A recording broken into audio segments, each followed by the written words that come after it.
लेकिन आज बात है 26 लोगों की हत्या करने वाले उस आतंकवाद को बढ़ावा देने वाले लोगों की।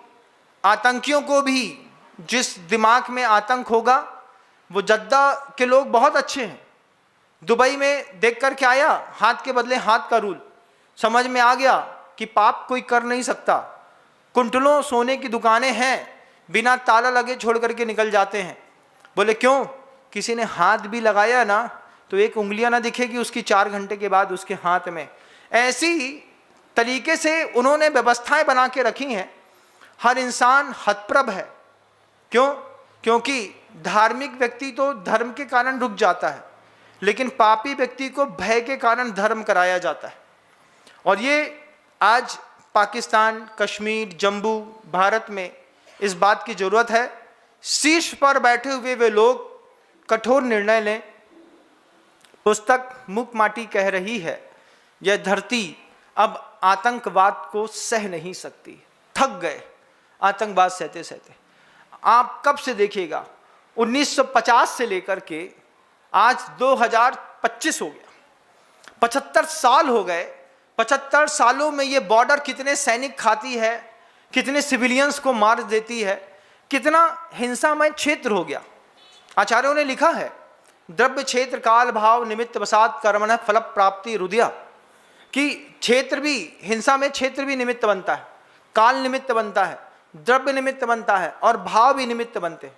उस क्षेत्र में लोगों के भाव ऐसे हो गए कि वहां पर लोग मारने लगे और फालतू में पूरी कौम को बदनाम कर दिया गया। पूरी कौम खराब नहीं है, लेकिन इस कौम में जो आतंकवादी हैं, उन आतंकवादियों को उसके आतंक की सजा इस व्यवस्थित तरीके से मिले कि उनको भी समझ में आए कि इस सजा का यही परिणाम हो सकता है। मूक माटी ने बहुत मुखरता के साथ ये बात रखी है, कोई छोटी मोटी बात नहीं थी। आचार्य भगवान जब मूक माटी में ये बात लिख रहे थे, तब गुरुदेव से पूछा था किसी ने, आतंकवाद पर आपका इतना कठोर लेखनी। बोले बिना देश की रक्षा के कभी न किसी संत की रक्षा हुई है, न किसी धर्म की रक्षा हुई है। अगर सीमाएं टूटेंगी तो ऐसा नहीं है कि सिर्फ हिंदू बर्बाद होगा। सीमाएं टूटेंगी तो इस पूरे भारत की वसुंधरा से सिख भी जाएंगे, इसके बाद हिंदू भी जाएंगे, मुसलमान भी जाएंगे, जैन भी जाएंगे, बौद्ध भी जाएंगे, पारसी भी जाएंगे। सारा धर्म मिटेगा बंधुओं इस धरती से। हर धर्म के लोगों को अपने धर्म की रक्षा करने से पहले देश की रक्षा का एक संकल्प जरूर करना चाहिए। मैं पुनः इन उद्बोधनों में इस बात को जरूर कहूँगा कि भारत के प्रधानमंत्री का पूरा देश सहयोग करे। पूरे देश के लोग भारत के प्रधानमंत्री को जीमेल, ईमेल लिख करके ये बात को कहें कि आप इस आतंकवाद का स्थायी समाधान निकालिए। लाइन ऑफ कंट्रोल हमारी है। आज आपने सिंधु नदी का जल रोक दिया, बहुत अच्छा किया। 8-10 दिनों में बात समझ में आने लगेगी, लेकिन समझौता ना करिएगा। हिसाब किताब इतना बराबर होना चाहिए। एक बार थोड़ा सा दर्द होगा, थोड़ा जीडीपी का रेट गिरेगा, उठेगा। 90 रुपए का रुपया डॉलर में चल रहा है, हो सकता है 95 हो जाए। होता है तो हो जाए ना, एक बार 5 रुपए और सही, लेकिन स्थायी समस्या का समाधान मिलना चाहिए। तब जाकर के इन साधु संतों का भी निर्वाह हो पाएगा। बंधुओं, हम भी सोचते हैं कि कश्मीर में जाकर के एक प्रवचन करें, हम भी सोचते हैं ऐसे कैसे चले जाएं, लेकिन जब तक हमारा श्रावक नहीं जाएगा, जब तक वो वहाँ का बाशिंदा नहीं बनेगा, जब तक वहाँ के लोग दिगंबरत्व को स्वीकार नहीं करेंगे, तब तक मैं जाकर के वहाँ पर लाल चौक पर खड़े होकर के, अपना भी भाव है एक बार अहिंसा का उद्घोष होना चाहिए उस कश्मीर की शैली पर भी जाकर के, लेकिन वहाँ पर हम जा नहीं पाते। क्यों? द्रव्य नहीं है, क्षेत्र नहीं है, काल नहीं है, भाव नहीं है। ये द्रव्य क्षेत्र काल भाव को भारत के यशस्वी प्रधानमंत्री बनाएंगे, ऐसा पूरा विश्वास रखता हूँ। और पूरे भारत की जनता से भी कहना चाहता हूँ कि धर्म अर्म तो बात की बात है बंधुओं, पहले देश बचाइए। देश बच गया तो सब बच गया। सैनिक है तो साधु है, सैनिक है तो माला है। उसके हाथ का भाला हमारे हाथ में माला उठाने के लिए प्रेरणा देता है।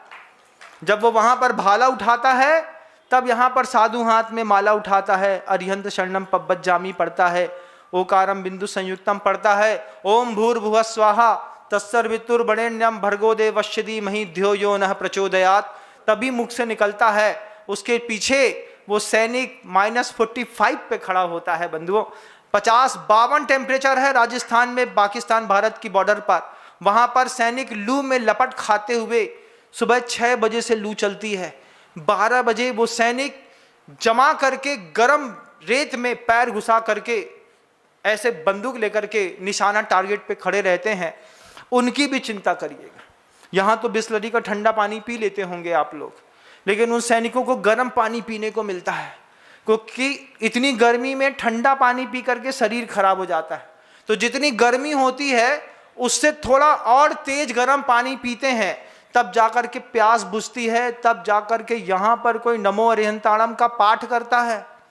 ये नमो अरिहंताणम, ये ओम भूर्भुवः स्वाहा, ये अल्लाह अकबर, सत श्री काल के जो जय घोष के नारे हम बेखौफ यहाँ पर निकाल लेते हैं ना, इसका पहला हिस्सा जाता है देश के उन सैनिकों का जो +50 में और -45 में रह करके, क्या समझते हैं -45? उंगली बाहर निकाल करके अंदर करोगे ना, इतनी देर में गल करके गिर जाएगी। बहुत देर बाद मिली।